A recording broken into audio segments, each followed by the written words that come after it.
Did you know that there are over 100 strains of the human papillomavirus, and some of them are responsible for something as common as warts? Welcome back to Reem Healthcast. Today, we're talking about warts. So, what exactly is a wart?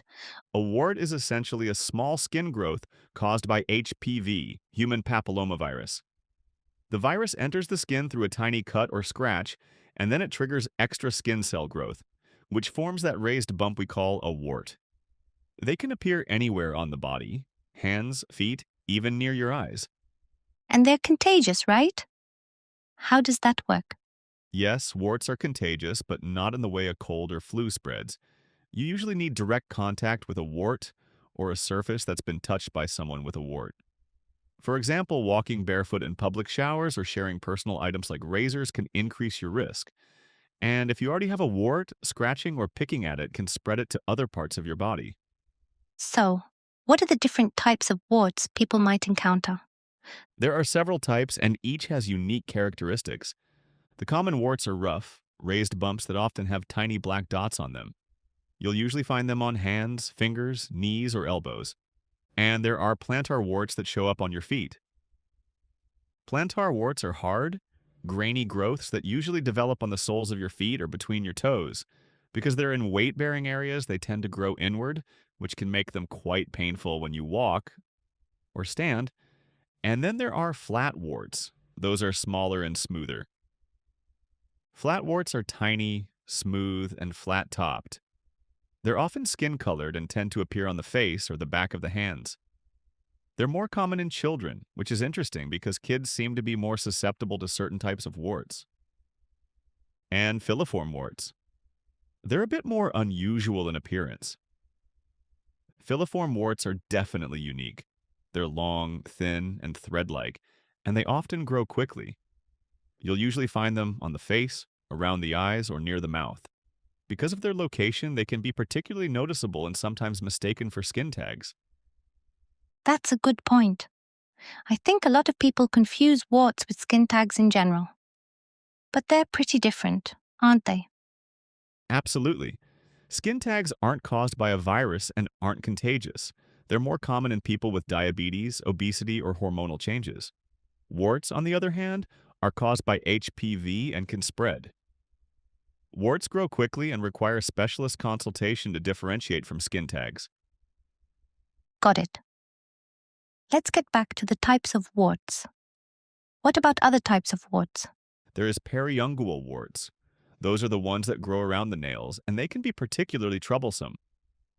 Periungual warts are rough, irregular growths that appear around fingernails and toenails. They can cause pain and even damage the nails over time if left untreated. And finally, there are genital warts. These are probably the most serious type, given their connection to sexual health and potential complications. Genital warts are small, grayish growths that can look like a cauliflower.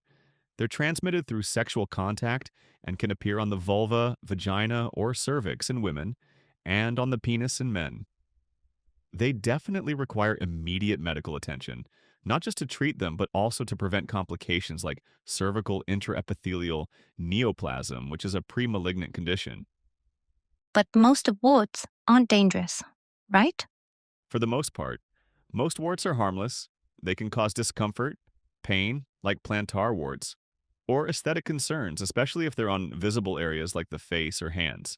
And of course, there's the risk of spreading them to others or to other parts of your body. So let's talk about treatment. When should someone consider professional treatment? If the wart is particularly stubborn or painful, it's time to see a dermatologist. Professional treatments include cryotherapy with liquid nitrogen, laser removal, electrocautery, and chemical cautery. Each method has its pros and cons, so the choice often depends on the type and location of the wart. Are there ways to prevent warts from coming back? Absolutely. Prevention starts with simple habits like wearing sandals in public showers or gyms, not touching or picking at warts, keeping cuts and scrapes clean and covered, and not sharing personal items like towels or razors. For genital warts, the HPV vaccine is a great preventive measure. It's important to emphasize that while warts are common, they're also manageable. With the right treatment and preventive care, you can take control. The key is to act early. both to treat the wart and to prevent it from spreading. And if you're unsure about what you're dealing with, don't hesitate to consult a dermatologist. They can provide a tailored treatment plan that's right for your specific case. Well, I think we've covered a lot of ground today.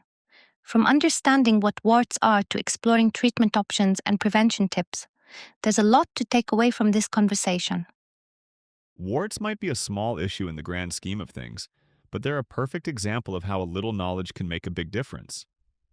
Whether it's about managing them or preventing them, being informed is always the first step. Couldn't agree more. And with that, we've covered everything you need to know about warts. Hopefully, this helps demystify the topic a bit. A big thank you to our listeners for tuning in. Stay tuned for our next episode where we'll continue bringing you practical, easy to understand health topics. Until then, take care and stay healthy.